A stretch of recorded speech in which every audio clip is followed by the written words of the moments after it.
Hi, everybody. Over the last few years, Democrats and Republicans have come together and cut our deficit by more than $2.5 trillion through a balanced mix of spending cuts and higher tax rates for the wealthiest Americans.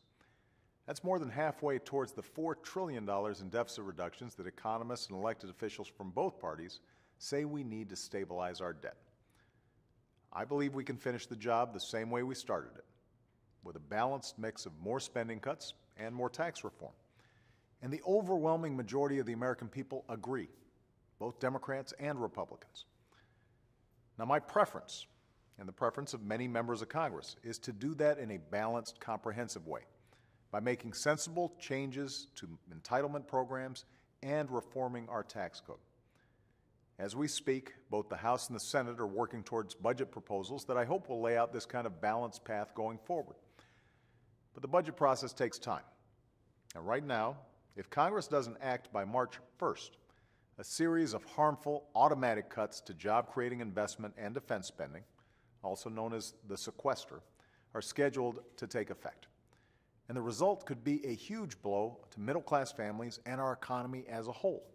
If the Sequester is allowed to go forward, thousands of Americans who work in fields like national security, education, or clean energy are likely to be laid off.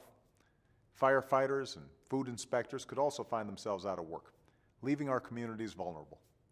Programs like Head Start would be cut, and life-saving research into diseases like cancer and Alzheimer's could be scaled back. Small businesses could be prevented from getting the resources and support they need to keep their doors open. People with disabilities who are waiting for their benefits could be forced to wait even longer. All our economic progress could be put at risk. And then there's the impact on our military readiness. Already the threat of deep cuts has forced the Navy to delay an aircraft carrier that was supposed to deploy to the Persian Gulf. As our military leaders have made clear, changes like this affect our ability to respond to threats in an unstable part of the world.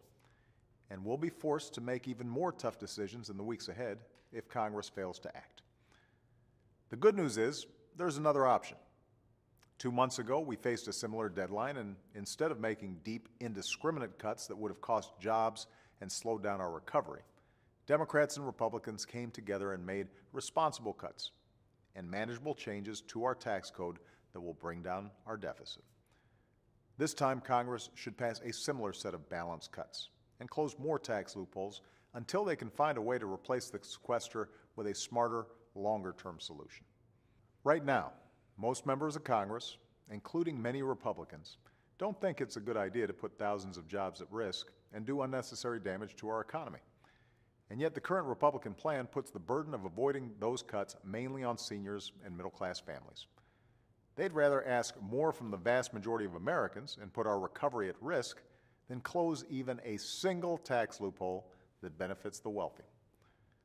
Over the last few years, we've made good progress towards reducing our deficit in a balanced way. There's no reason we can't keep chipping away at this problem. And there's certainly no reason that middle-class families and small businesses should suffer just because Washington couldn't come together and eliminate a few special interest tax loopholes or government programs that just don't work. At a time when economists and business leaders from across the spectrum have said that our economy is poised for progress, we shouldn't allow self-inflicted wounds to put that progress in jeopardy. So my message to Congress is this: let's keep working together to solve this problem. And let's give our workers and our businesses the support they need to grow and to thrive. Thanks, and have a great weekend.